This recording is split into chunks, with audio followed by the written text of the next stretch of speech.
You are listening to KC Sports Network, the #1 podcast network for today's Kansas City sports fans. With former players from your favorite teams, informed perspectives, and former insiders, this is the place for you. KC Sports Network is proudly presented by Emprise Bank, your partner in possible.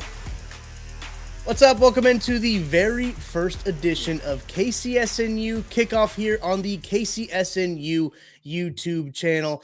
I am one of your wonderful hosts, Tucker Franklin, here with my partner in crime, Maddie Lane. I guess he's on the other side of my screen. Maddie, how are you doing today, my man? Listen, Tuck, I'm doing great. Like, we finally got it. I wore BJ down enough. We have a college football podcast. It is just college football in general. This new show, KCSNU Kickoff, is on the KC Sports Network YouTube channel. If you have not subscribed, I mean, you're seeing this here, but if not, go in. Make sure you subscribe. It is a different YouTube channel than the KC Sports Network main channel.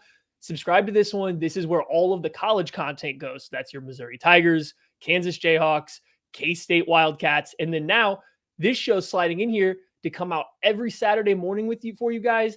And what we're doing is we're just kind of running down what to watch for this Saturday. You know, we're going to talk about some of the local games. We're going to talk about some games we're excited to see. But our goal is just to kind of give people in the Kansas City area or anywhere else just an idea of what to watch this weekend. Because I know not everybody wants to sit there and spend 3 hours researching their favorite games and players to watch, like maybe I have done this past week. So this is our way to tell you just some fun stuff to keep you busy all Saturday long.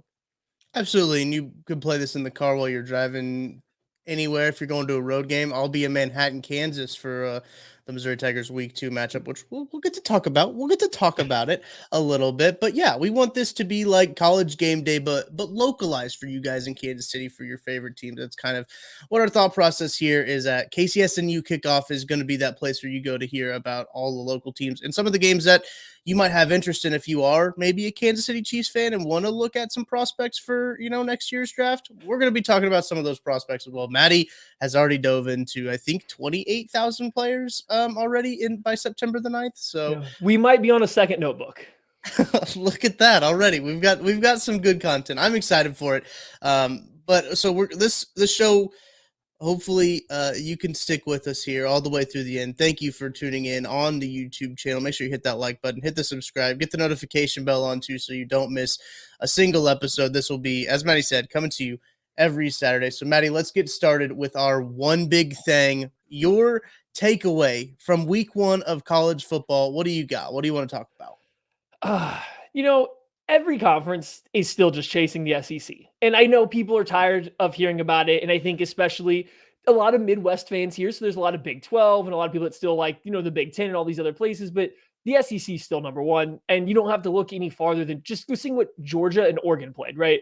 I don't think we have to trick ourselves to thinking the Bo Nix-led Oregon Ducks are a good college football team. But the Oregon Ducks recruit well. They have college athletes. They have good college athletes. They have guys that go in the top 5 of the NFL draft. They have a really good football program. They didn't belong on the same field as athletes or players as the Georgia Bulldogs did. They didn't. And the thing is, Georgia isn't even a lock to be the best team in the SEC. I'd argue that Alabama still is going to be better this year.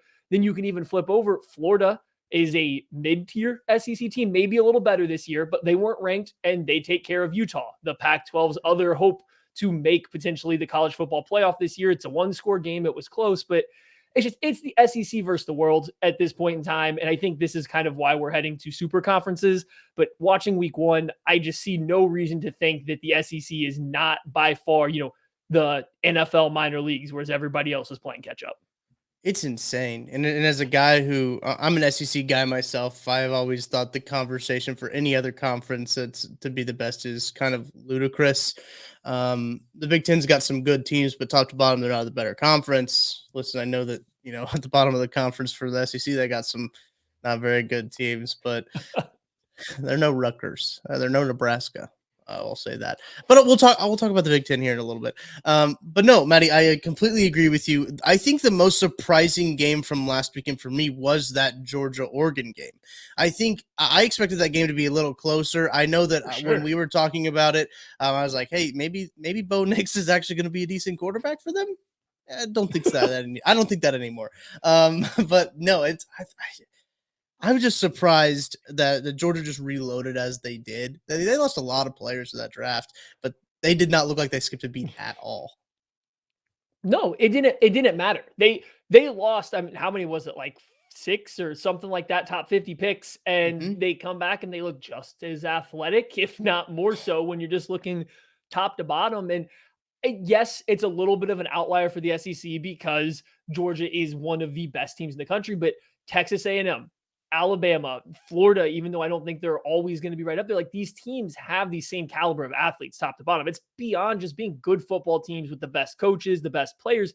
They're just the biggest, the strongest, the fastest in college football. And when you have guys that are still learning to perfect their skill at the game, that shows up week in and week out. And I think that's why there's such a big disparity in college football versus the NFL or something like that. Is the SEC is just bigger, stronger, faster. And it's going to be that way at all times. Now, as you were saying for Bo Nix, he at least doesn't have to play Georgia again. Like his competition is going severely down. So maybe Oregon can win a couple games, but man, that was a blowout, and it was a blowout quick, and it looked bad quick. You could just tell. So surprising, absolutely. But then at the same time, I'm like, well, it is the SEC versus the Pac-12. The Pac-12 is folding on itself for a reason. The SEC is going to be the top conference. So I get it. You wanted to talk about the other big conference. You wanted to talk about Big Ten football, baby. So what do you have about Big Ten football that was just chomping at the bit here? Listen, Big Ten football's back, and some of the best football, best might not be the right word I want to use. The most entertaining football, I think, is probably the right way to put it. It happens in the Big Ten. You think about it. You start off with that Purdue-Penn State game. How does it get topped? With Iowa, South Dakota is how it gets topped. You score 7 points. Iowa scores 7 points. No touchdown, though. It's a safety, 2 safeties, and a field goal. I might talk about that game here, kind of Iowa State coming up here in a little bit towards the end of the show. But, man, I just love to see – Maddie, we were talking about this before. Rutgers punted on 4th and goal. Just like seeing like these just like obscure things from Big Ten teams. Indiana played an absolute crazy game against Illinois. That game was bonkers. But yeah, it's good to see Big Ten football's back just to give a little bit of entertainment. It's just the most entertaining brand of football there is, I think. Actually, Maction's pretty entertaining. But like, I think the Big Ten is like the Maction older brother, right? It's like the step up. It's maybe the Maction AAA to the Maction AA in terms of just kind of obscurity. Big Ten football for me is weird because I don't find it entertaining. I can't. I find it incredibly entertaining to watch the box score and the game log because it just is punt, turnover, punt, safety, punt. But like as far as tuning in, it's a tough ask to get you to sit there, for me anyway, to get there and watch most Big Ten football. Like this Iowa South Dakota game. How is that even possible that you are a Power 5 team that can't score more than 3 points on offense or special teams? Like, that doesn't seem feasible. And then that Penn State Purdue game was wild, just full of just wild. Illinois, Indiana followed suit. Rutgers not only punted on 4th and goal, I believe in their first 3 series, they played 3 different quarterbacks. And I don't mean just like one came in to run the ball once. No. They played 3 different quarterbacks as their actual quarterback within the first 3 series of the games. Like, what is this conference doing? It's comical. And the best part is there's no chance to get out of any of these teams for the Big Ten going forward. It's like as we trend towards getting these bigger conferences, they're going to add USC and UCLA. But there's no chance if they want to add more, they're getting out away from the Rutgers, the Illinois, the Purdue's. Like they're in there. You're always going to have half of this conference is going to be struggling to score 11 points versus South Dakota. Yep. I can't wait until like USC has to do a big noon game for the first time at Ohio State, and it's like 9 a.m. on the West Coast. Just like, big noon for those guys. But let's talk about a big I think that's better when they play Northwestern, though. I think it's better not playing Ohio State because they'll get up for that. If they have to go to play Northwestern at noon. Good point. They got to go to Rutgers in November. Yes, that's pretty good. Oh, I can't wait. But we got another big noon probably isn't the right word. And noon and Maddie's time. Maddie's on the East Coast, so all these times are a little off for myself. When I look at these, I was like, wait, Mizzou doesn't play at noon. I was like, oh, it's 11 a.m. game at the Central Time. In Manhattan, Kansas, the Missouri Tigers travel to take on their once bitter rival, the Kansas State Wildcats. An exciting game. This will be on ESPN2 if you aren't going to make it out to Manhattan like I will be myself. I'm going to be unbiased in this podcast. I do the Mizzou podcast on the channel, Mizzou That's Who. You can check that out wherever you get your podcast, and also here on this YouTube channel. Let's talk about this matchup, Maddie. I want to get your impressions, just first impressions off the top of these two teams. You don't have to be unbiased. I'll be the balancing factor here. I watched Missouri in their first game, and we were recording a podcast during some of it, so I didn't get to focus entirely on it, but I got to watch, and they clearly were outmatching La Tech. It was not that close of a game. It was just one of those situations where you could tell they were going to win the game. They were a better football team, so that was nice to see. That's been a situation that Missouri hasn't always been in these past few years versus a team like La Tech, and you never had the belief or this comfort that they were definitely going to win. Once those interceptions started rolling in, it was just like, okay, this is 100% over. Everything's good to go. Luther Burden is that guy. Doesn't matter if he's a freshman. He very clearly looks like one of the best athletes on the field, if not the best athlete on the field, every single time he touches the ball. It's like Missouri's trending in the right direction. That said, the quarterback play, Tucker. I've given you a hard time all week about the quarterback play. Yeah. You sell me on why the quarterback play for Missouri is good enough to win this game. I think that here's the thing is I think Brady Cook does just have to be good enough. I don't think he has to play out of his mind to win this game. I don't think he has to throw for 400 yards and 6 touchdowns.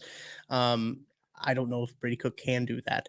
That's another thing. But I think the thing about Brady Cook is I'm trying to be patient with Brady Cook, right? That was his second game that he started for the Missouri Tigers. He started against Army in their bowl game. That really didn't go all that well, but he did have a better line against Army than he did against Louisiana Tech. But on the rewatch for that game, I was encouraged a little bit. I thought that he was just kind of underthrowing Luther Burden.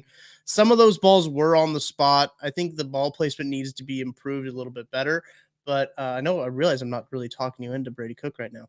But I think that he's kind of there in that he's in the right vicinity as a redshirt sophomore. He's in the right vicinity. I think there's a lot of room for improvement. Here's the other thing is that Sam Horn's going to be knocking on that door eventually. He was a 4-star quarterback out of Georgia, went to the same school as Travis Hunter, who was the number 1 recruit in the country. So I think that Brady Cook is kind of the buffer in between Sam Horn, which is it's tough to say that. It's hard to say that like he's just the quarterback while your other quarterback gets ready, while your true freshman quarterback is getting ready. But I think Brady Cook played okay against Louisiana Tech. Obviously, a lot of things that you want to see improved, like that ball placement, completing some of those deep balls downfield.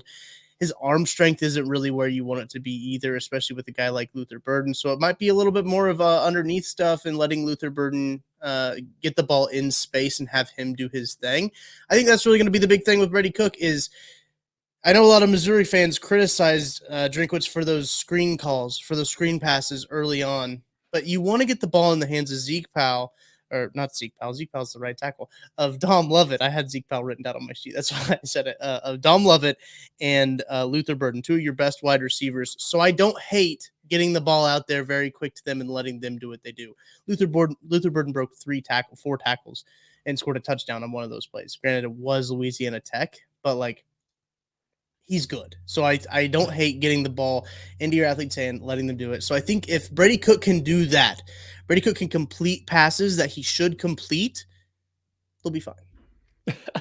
Hold on. So, and I want to be very clear, guys. We're going to talk about Missouri, K-State, Kansas all year long. So if we don't talk about maybe a favorite player or something from there that you like right now, we will. We're going to get there. We can't talk about everybody. We have other Missouri Tigers, K-State, Kansas Jayhawks shows for you guys to get deep dive in there. This is just talking about their matchups. And so we got Missouri offense there. The interesting side of this, and there's a lot going on here, but K-State's offense right now to me is knocking on the door of being must-see TV. I think they are maybe about to run Coastal Carolina levels of triple option. I think that's where this offense is going. I think there's a lot of triple option elements. Adrian Martinez is not a great thrower of the football, but he's an athletic guy. He can run. And when you're producing the open looks that like Coastal Carolina has for Grayson McCall, he's good enough at throwing the ball that he can make those open throws. And I think you saw that a little bit in their first week. Like Adrian Martinez, I think, threw for like 50 yards or something like that. It wasn't a lot. But when you're going to give him a wide open guy, he can functionally put the ball into a guy's hands. So like, I think you're going to get a triple option that has a lot of pass elements, but still a triple option at a K-State. And when you have guys like Deuce Vaughn out there running around, and I mean, DJ Giddens was a fun guy there to have in the backfield as well. Like, I don't know. I think this offense is bordering on must-see TV, and I don't know if that's something you would normally stay for K-State. Like, it's always been for the fans of the team or for people that like that style of football, this, ground and pound kind of tough it out football. It's always been close to that, but it's just different this year. I think there's a little bit more athleticism. I like some of the advancements they're making. So I think K-State's going to be able to put up points on this Missouri defense. Like Missouri's defense looked better versus La Tech than it did last year. Obviously, anything could have looked better than it did from last year, but I think K-State's going to score points. And I don't know if Missouri's going to have enough defensive answers to handle that based on just the one game that we've seen so far. But like, that's where I kind of see the biggest difference in this game is the triple option, the misdirection, and then the physicality of K-State kind of taking advantage of a Missouri defense that's still trying to find its footing after a pretty rough 2021 season. Absolutely. And I think I predicted Mizzou to give up 42 points on the Mizzou That's Who podcast. So you can see where my floor is, or like what I think is going to happen. I do worry about that with Adrian Martinez. Like, I kind of think if he's put in this right position, I do like to dog on Adrian Martinez a little bit just because he was at Nebraska. As you should. But like, because he brought it on himself. Let's be honest. He went to Nebraska. I do think that he can be a competent quarterback at Kansas State. I really do. I think he might even be good at Kansas State. So that's going to be interesting to see. I'm encouraged by what I saw from the Missouri defense, but I think really what the big matchup is going to be, Maddie, you wrote down on our sheet here, the prospect matchup to watch here is kind of flipped. It's the Missouri offense and the Kansas defense. It is. And I think so. The big reason is I think Kansas State's going to score, right? And so if Missouri has a chance to win this game, I think they're going to have to score too. So the biggest matchup for me, I think it's going to be letting, Brady Cook's going to have to find some time to throw the ball. He's going to have to hit Luther Burden. He's going to have to be able, not even just to push the ball, but he's going to have to be able to throw the ball a little bit. So what we're going to have is Felix Inudike-Uzoma versus Javon Foster, defensive end versus tackle. I think that's the key matchup. If you were going to say, this one matchup between these two prospects is going to decide this game, I think Felix, we're going to call him Felix. That's a lot easier than saying the full name, so I don't butcher it 30 times. He's coming off a double-digit sack year last year. He's kind of got the prototypical NFL build. He maybe is an inch or two shorter. I think he comes in at like 6'3". He has long arms, good power. He's a long strider with an explosive first step. He's got all the tools to be an NFL pass rusher. And then Javon Foster on the other side. He's got the size. I can't tell him, his arm length seems it's right on the fringe, but he looks like he at least passes the quick eye test to get to the NFL.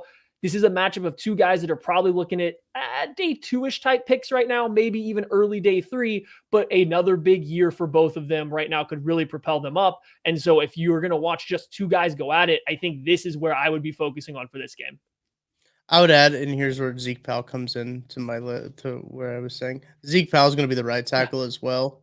He's the other tackle on that side. It's another guy to watch. I can't remember how old he is exactly, but that's a guy to watch there as well. It's going to be tough because Felix was voted the preseason Big 12 Defensive Player of the Year, and you don't get voted that if you're not good. So it's going to be big.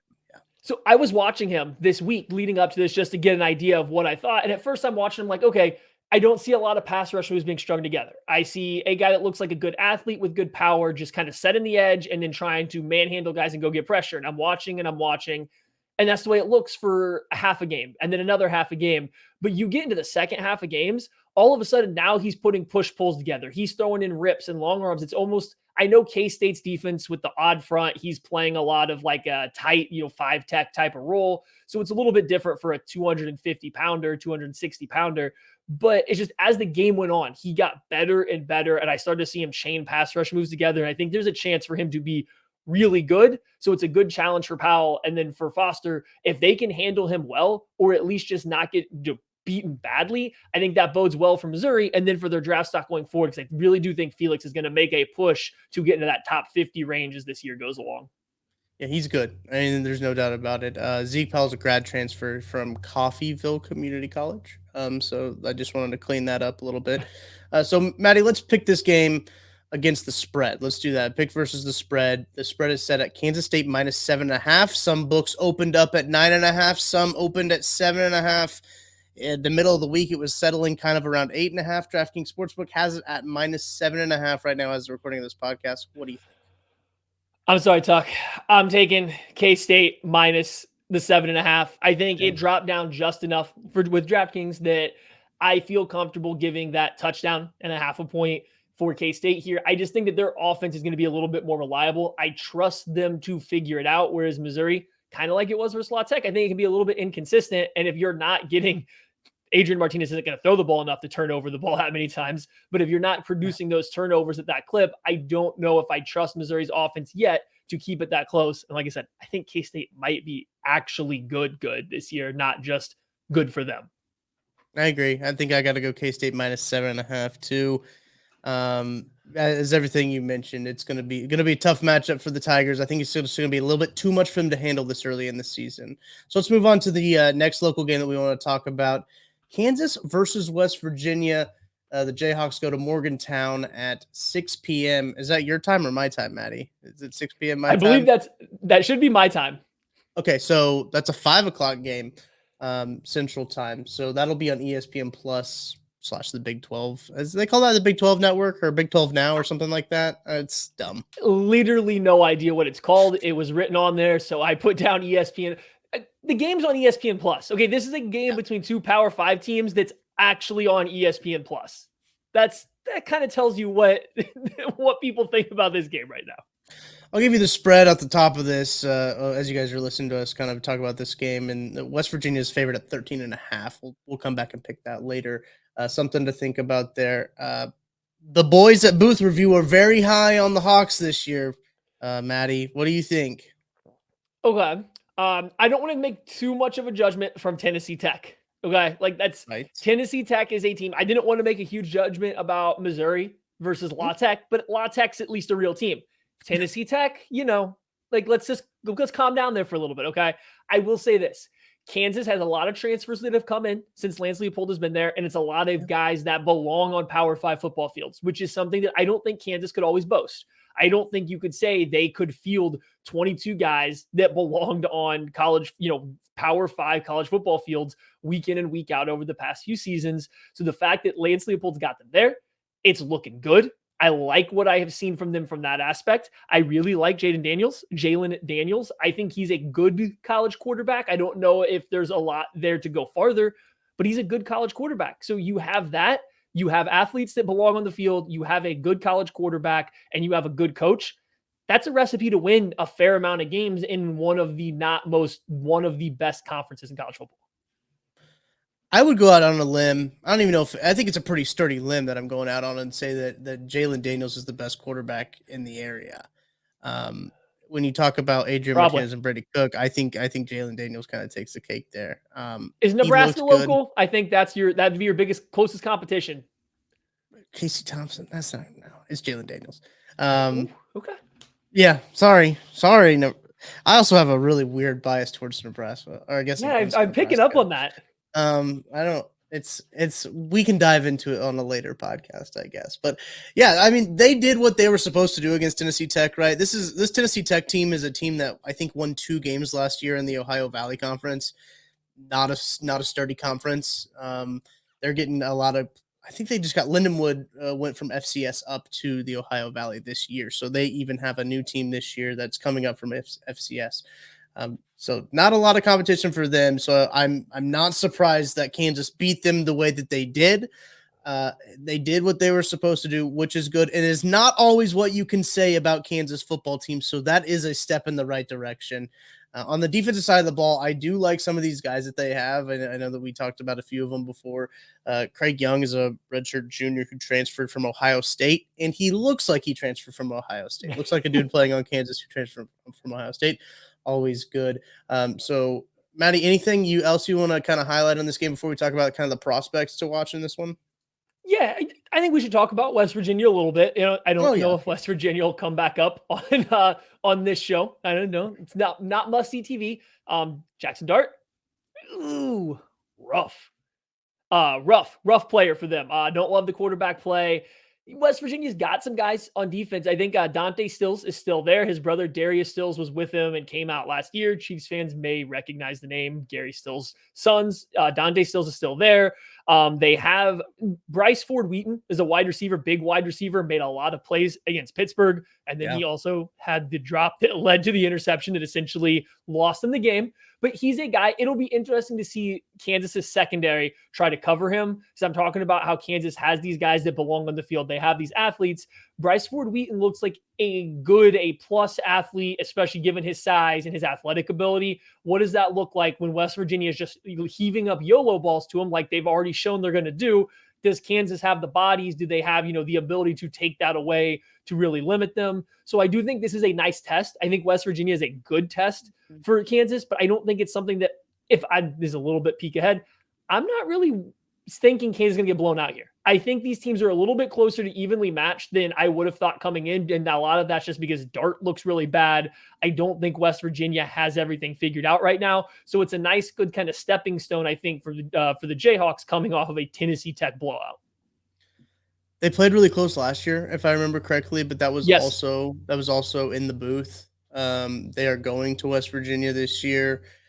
I think that might play a little bit into it. I don't really know. I don't really buy into home field advantage all that much, to be honest with you. If you look at the numbers, it's pretty similar to away teams and home teams. But I think this game's going to be close too. Closer than I think it. Let me say it this way. I think it's going to be close. I don't think it's going to be as close as Kansas fans think it will, but I don't think it's going to be a blowout. If that makes sense. So I think it's kind of in that mid-range there. 13.5 is a very big number for this game. I don't know where they got that number, honestly. After watching, granted Kansas played Tennessee Tech, but after watching, Kansas, and then after watching West Virginia, who did play a ranked Pitt team, hung in with a ranked Pitt team. Let's be fair. Should have probably won the game. I mean, right. Really. Is Pitt just that bad? We'll talk about that later. But I'd start to look at this and I think, man, this game is could be an upset. If it's an upset, is it the biggest upset of the weekend? I don't think so. But yeah, those are just kind of my thoughts on that. Yeah, so we'll do the spread, then we'll go back to the prospect matchup here because it sounds like you're leaning towards West Virginia's favored by 13.5. Sounds like you're leaning towards Kansas. Yes, I'll take Kansas. Yeah, Kansas plus 13.5 is what I'll take. Yeah. I would definitely bet that as well. I wouldn't be opposed to going to searching out just Kansas straight up. I wouldn't be opposed if I was in the air just taking Kansas to win the game. And that might be unfair. I think you saying that West Virginia hung with a ranked Pitt team that's still ranked, that won the ACC last year, that was a good Pitt team last year. They lost some guys, but they were a really good team. West Virginia hanging with them probably should have won that game. Does give me pause to call this out, but they just look so bad doing so. It's one of those things. Do I believe Pitt is actually a ranked team and that's why West Virginia looks so bad? Or do I think Pittsburgh's overrated? West Virginia look bad because they are bad. And I think Kansas can probably catch them sleeping after you said, I think it was close last year. I think Kansas looks better. I mean, this is what I'm going with. Kansas has the better quarterback. And if I think the athletes on the field are even remotely similar, I'm usually going to bet on the better quarterback, arguably the better coach. So I'm taking Kansas in the points for sure. I wouldn't be surprised if Kansas wins. And if they win, I think the matchup, Lonnie Phelps, transfer defensive end from Miami of Ohio, played across from Dominique Robinson, who got drafted this past year.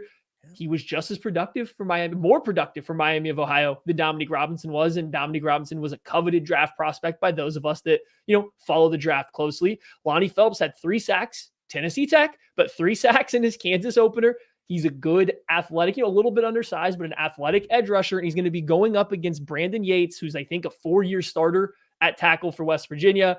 I don't think we're looking at, a top 100 pick here in Yates, but he started for 4 years in at a Power 5 team. That's worth noting. So if Lonnie Phelps can kind of take over this game, even remotely close to how he did against Tennessee Tech, make Jackson Dart uncomfortable trying to push the ball downfield, I think that goes a long way in helping Kansas win this one. Absolutely. I'm right there with you. Don't really have a whole lot to add to the prospects wise besides, Greg Young that I said earlier. I think that guy's going to be pretty good. So let's get into our KCSNU Kickoff watch schedule. If you are saying, man, there's so many college games on, which ones do we watch? We have you covered right here. These are the ones that Maddie and I will be watching. And then we're going to give you some wild card games that we're probably going to have on the little TV or the second screen. Those will kind of be our games that we're going to be watching as well. So, Maddie, let's talk about this first game. This is for the noon time slot.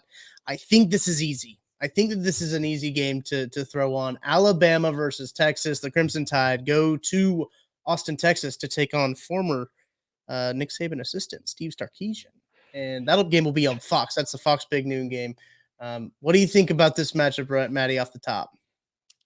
I think that Alabama is going to go in here and absolutely wax Texas. I don't think this game is going to be close, but I think it's worth watching for a couple of reasons. One, it's two brand names. Everybody knows who Texas is. Everybody knows who Alabama is.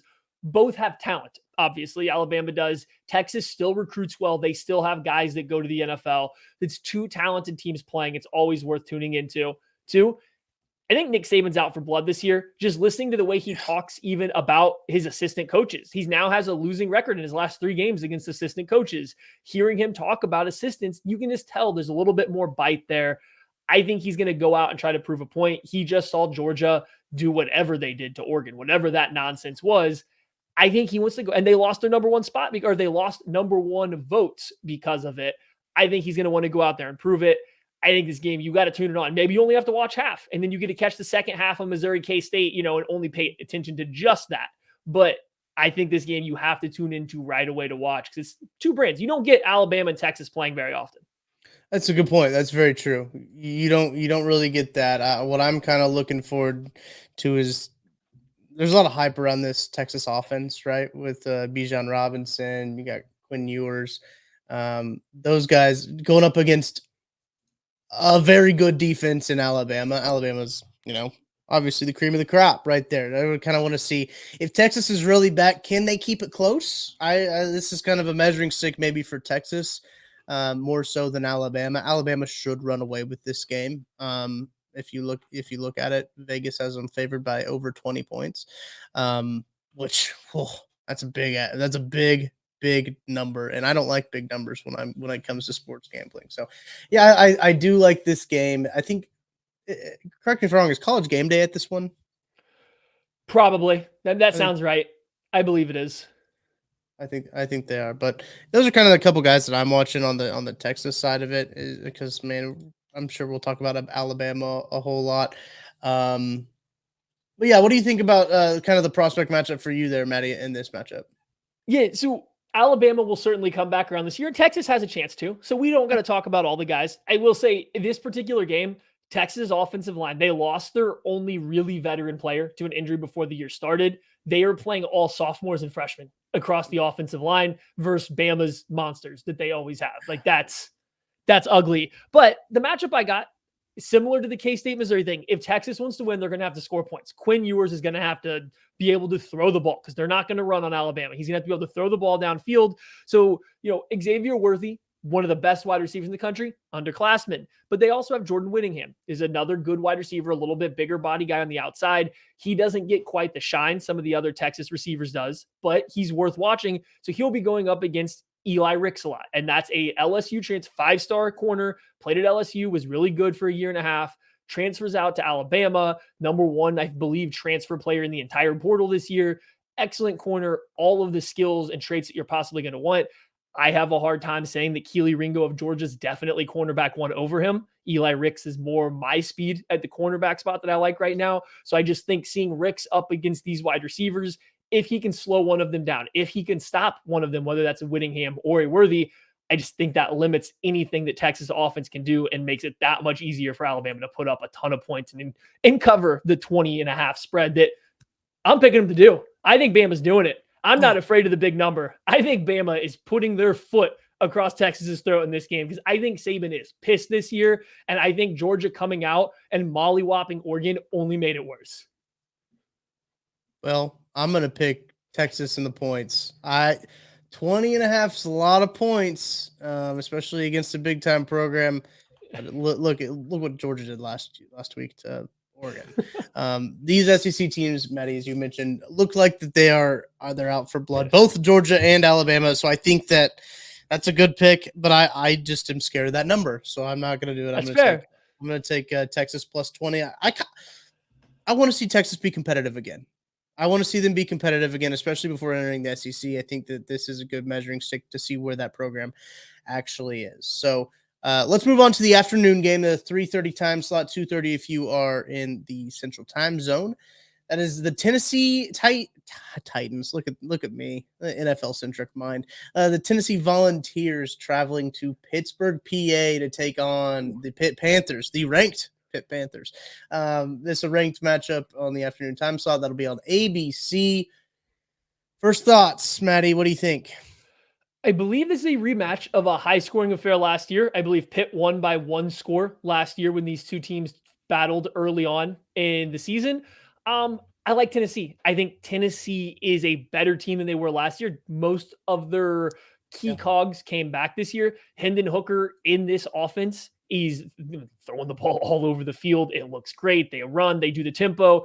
You're going to go ahead and just pencil it in. There's going to be about 5 plays in this game where the defense isn't set up and Tennessee gets a free chunk play or a chance at a free chunk play off of it as a corner or a safety or a linebacker is just not ready because of the tempo Tennessee plays with. Tennessee's offense, I think, is going to be one of the best in all of college football against non-elite teams. When they go play Bama, when they go play Georgia, they gave them some fits last year, actually, but they're not going to score 40 on them. But anyone else, this Tennessee team might put up 40. So do I believe that the Pittsburgh Panthers, led by Keaton Slovis, are going to be able to match? I don't. It all comes down to how good do we think that Pittsburgh Panthers defense is? I don't think it's very good. I think Pitt are frauds. I'm going to get that out of the way very quickly. I think Pitt are frauds. Looking at this kind of the roster, I was looking at the depth chart over here kind of while you were talking. They've got some experience on this team, not just on the offensive side of the ball, but like the defense as well. They got a lot of juniors and seniors up front in that front 7. In the back end, they get a little bit younger, but like the youngest player they start's a sophomore in Christian Charles. Like they've got some experience on this team.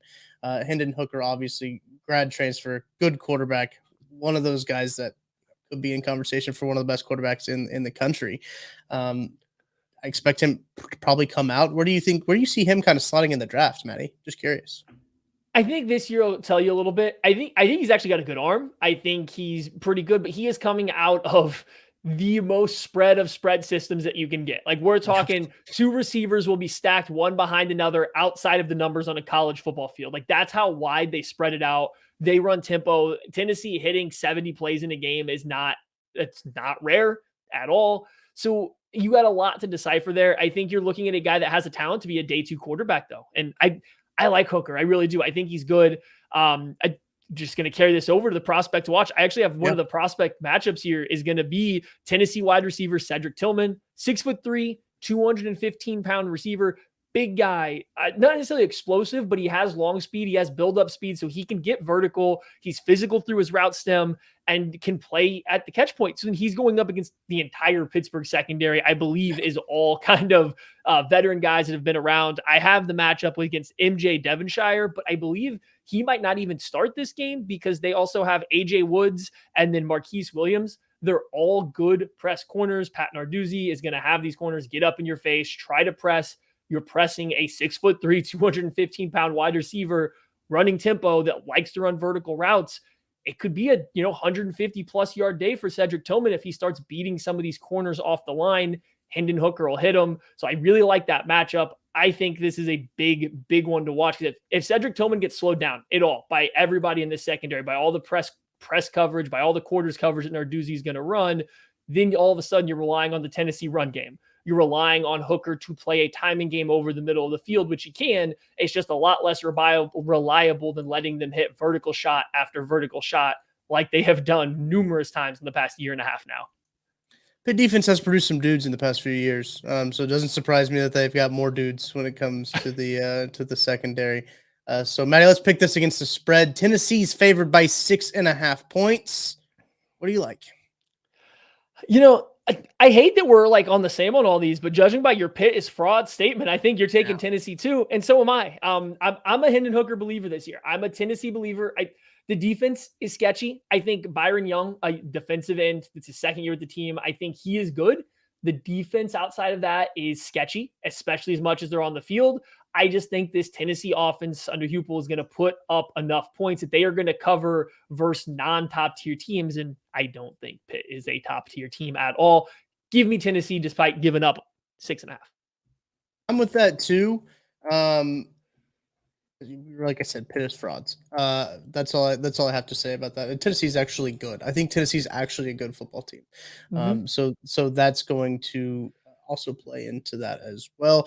We got another SEC matchup. We got another SEC team in our at late prime time slot here, the 6 o'clock if you are in the Central Time Zone, 7 o'clock if you're in the Eastern. We got a big one. This is a big one pretty early on in the season, I think, especially for the SEC East. Kentucky travels down to Gainesville, Florida to take on the Florida Gators, coming off an absolutely massive win against Utah. I have a take to share later on before we get into, or when we get into this matchup. This whole game will be on ESPN. Make sure you got that on your TV. Maddie, first impressions of this matchup. What do you think? This game is the battle of who's the better Josh Allen-esque quarterback prospect coming out this year. Is it Will Levis, the big, strong rocket arm Kentucky quarterback, or is it Anthony Richardson, the big, strong, fast rocket arm Florida quarterback? I watched Florida versus Utah last week, and I could not have been more impressed with Anthony Richardson. Actually, if there is one player in college football right now that I just had to watch for fun any given week, it's going to be Anthony Richardson until something changes, because that's how impressed I was, despite Billy Napier's questionable coaching decisions. It's going to be Anthony Richardson. So I think you're getting a good quarterback battle here of two guys that have top 5 draft potential. It's just a matter of who's going to capitalize on it. Will Levis has made a lot of mistakes in his college career, but he's got the raw talent. Same thing could be said about Anthony Richardson. I really think whoever's going to take this game is which one of those quarterbacks ends up playing better. I think the teams around both of them are good. Not great this year. They're just good. So I think it's a matter of how far these quarterbacks can take them. Which one do you feel more comfortable kind of hitching your wagon to right now? I get nervous with Will Levis. I don't know why, but there's something about Will Levis that I don't really like. That it's something that I can't put my finger on. Maybe the more I watch him, the more I'll be like, okay, that's what I don't like about him. So I think that like Henderson right now probably is that guy to put my money on. And in that Florida game, I was impressed with Florida. I think that they played really well against Utah. Utah as good as we think that they are, though? That's another thing that I started to think about. Is this mean Utah's maybe not as good as we all think? I'm not Utah's frauds yet. I'm not there. But maybe they're not as good as we think. I do think that their quarterback's one of the best quarterbacks in this country. Dare I say the best one right now? And I think that he made a couple very questionable decisions late in that game to kind of swing the game in the favor for Florida. But yeah, I think this is going to be a really interesting game. Maddie, we were talking before the podcast. I think Kentucky's a good team. Like, I think Kentucky is good. I know that that's kind of not some like deep analysis there, but I think that they're a good football team, even though that they don't have a whole lot of names as we were going through there that I don't really recognize as much as I did last year. They lost a lot of guys last year, but I still think that they're a good football team. That's the thing. Mark Stoops is a really good coach, and especially for the style of football that Kentucky plays. My holdup is this. They lost, I think, everybody on their offensive line. I don't remember I think only one guy on their offensive line played significant snaps for them last year. Now, Tashawn Manning, grad transferred him from Auburn, massive human. I believe he's clocking in at like 6'4", 330, 340 pounds. It's like they brought in an experienced guy to play guard for him.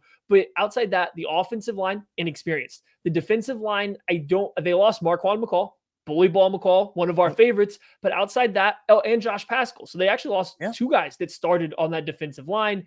I have hesitations on the Wildcats, on the Kentucky Wildcats this year, based purely on the amount of guys they lost. They lost their top 3 receiving options last year. They lost their offensive coordinator that finally made them turn to the 21st century in terms of their offense. Like, they lost a lot.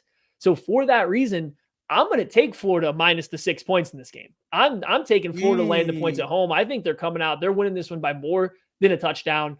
I'm trusting Richardson over Levis. I'm trusting the talent surrounding him. I did mention Tashawn Manning coming over, transferring from Auburn. He'll be matched up with Gervin Dexter, a 5-star defensive tackle recruit that went to Florida. He's had some ups and downs there, but from all reports this offseason, he really, got it all together now. So you're dealing with a 5-star recruit across from this grad transfer. He's one of these defensive linemen for Florida that could really help take over this game and make it difficult for Will Levis. I think I just trust Florida a little bit more than I trust all the new faces on the Kentucky team this year. That's very fair. And with this game coming so early on in the season, too, these week 2 matchups could be a little too much for them to handle at this point. I was looking at their depth chart here. Their starting 3 wide receivers are all new to this team. So that's something they got 2 freshmen and a junior transfer. So I'm actually going to Maddie at Florida minus 6. I think I'm going to take Kentucky in the points. I think Florida still wins. But I think it's going to be closer than 6 points. So we got our first disagreement. No, we disagreed in Texas too. That's right. I forgot. I forgot you were. Yeah, okay. I forget I'm an Alabama hater apparently, because I'm taking Texas plus 20.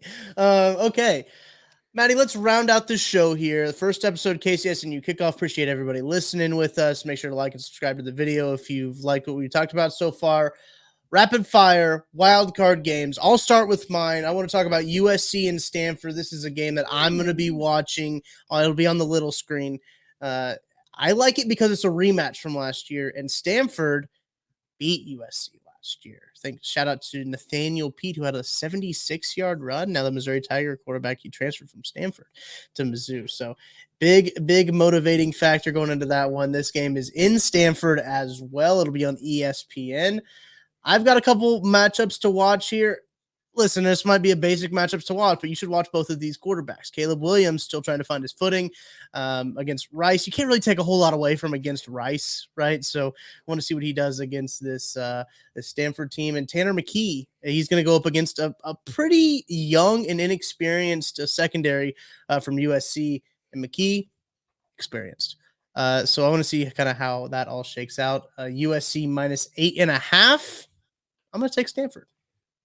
Ooh, Stanford to keep it close. That doesn't bode well for Big Link and the SoCal experience coming off in week 2. I like it. My wild card game, late night. We're taking you guys to bed here. Baylor versus BYU in Provo, Utah on ESPN, coming after Florida wipes the field with the Kentucky Wildcats and wins by more than 6. You tune in, you get Baylor, you get BYU. This is a grimy game. And by that, I mean Brent Grimes, the offensive coordinator at Baylor, was at BYU a couple years ago. He's turned that Baylor offense around. He brought Dave Aranda's offense into the, not the 21st century. They still run a lot, but he elevated it. And so now you have BYU, who many are saying is closing the gap between them and Notre Dame as the best independent school in the country. And Notre Dame, I think, still got the lead, but BYU's closing that gap versus Baylor, who's fighting to put their name up there with Texas and Oklahoma and Oklahoma State in recent years as the cream of the crop of the Big 12. And so you got 2 good defenses, 2 offenses that are maybe struggling to find everything that they want to do. I think this will be a low-scoring game. BYU is actually the favorite by a field goal, by 3 versus the Baylor Bears. I'm going to take BYU, though, giving up the 3. I think this is a tough. I know you don't believe in home field advantage. I think playing a night game out in Utah in BYU Stadium, I think they have the more experienced quarterback. I trust Jaron Hall and his 28-year-old self to make the right reads more frequently. That said, my big matchup is Siaka Ika, a defensive tackle from Baylor, transferred in from LSU, 340 pounds of raw double-team eating nose tackle goodness that somehow still has more athleticism than most other defensive linemen that are going to be on the field. He's going to be lining up against Clark Barrington of BYU, challenging Craig Stout for the best mustache going right now. Clark Barrington, I think, was PFF's highest graded interior offensive lineman last season in all of college football. Good player.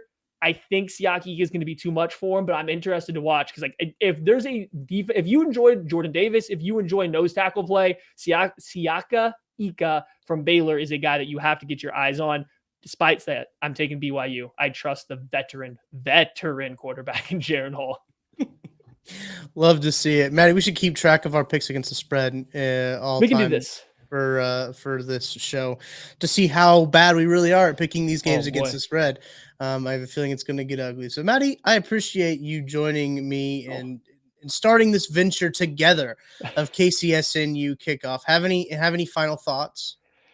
Listen, guys, it's college football season. Sit down, spend all Saturday watching this. Hopefully you guys enjoyed this. We brought you guys 50 minutes of a wake up show that our goal was about 25 minutes. So we brought double that for you guys to talk about all these different games. If you need to go back and watch them, we put some games out. Tell us other teams. Tell us your favorite teams in the comment section. Shoot us some messages. Tell us who you want us to make sure we keep an eye on going forward if we are missing somebody you believe. I'm with it. I love it. Leave your comments below. Let us know where we were wrong. I love it when you guys point out where we were wrong. And let us know what matchups maybe you want us to take a look at next week as well. That's Maddie Lane. I'm Tucker Franklin. Thank you for tuning in to the first episode of KCSNU Kickoff. We'll be back next Saturday with you, taking you through the next slate of games. We'll see you then.